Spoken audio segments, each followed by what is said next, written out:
Steven Hicks, who was born on June 22, 1959, was 18 years old and had just completed his high school education when he was killed in 1978. People who knew him said he was a warm and sympathetic person who enjoyed lending a hand to others and was constantly open to making new friends.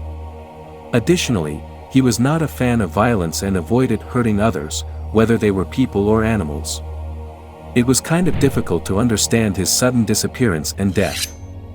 He is said to still be greatly missed till today.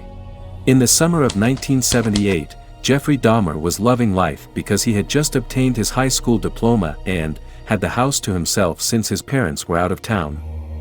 As a result, on June 18, 1978, while driving around, Jeffery spotted and approached a hitchhiker waiting by the side of the road for a ride from a passing car.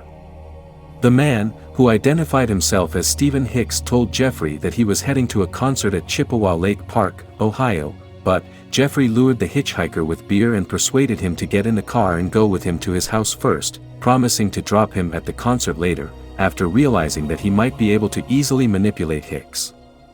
Dahmer claimed that seeing the bare-chested Hicks standing along the roadside sparked his desire to take him home.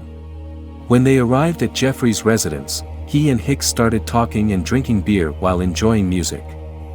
According to reports, Jeffery may have had a sexual interest in Hicks, but as soon as Hicks started talking about girls, the serial murderer realized he had no chance.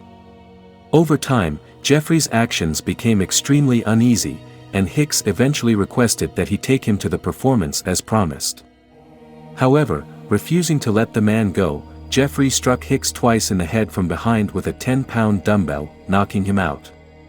The serial killer, Jeffery, then killed Hicks by strangling him before stripping him naked and masturbating over his body while scraping his chest with his hands. After killing Steven Hicks, Jeffery brought him to his basement, where he cut up his body into pieces after dismembering the victim.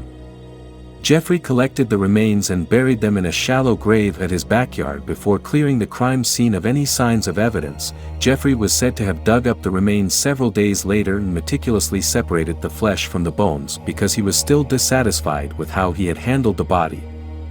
He then crushed the bones, dissolved the flesh in acid, and dumped the remains in a wooded area close to his house.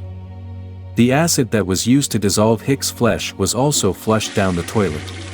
His family hired a private investigator in the years after Hicks' disappearance and death and even gave the police their best effort, but to no avail. Unfortunately, Jeffery carefully destroyed Steven Hicks' remains, thus his body hasn't been discovered since that time. Jeffery was charged with his murder once he confessed to it after his arrest in 1991. Steven Hicks' death was believed to be unplanned, as Jeffery said to Inside Edition in 1993, "I have always known that to be wrong. It wasn't planned to commit the first murder." Thank you all for watching. See you all in my next Jeffery Dahmer series, where we will be talking about his second victim.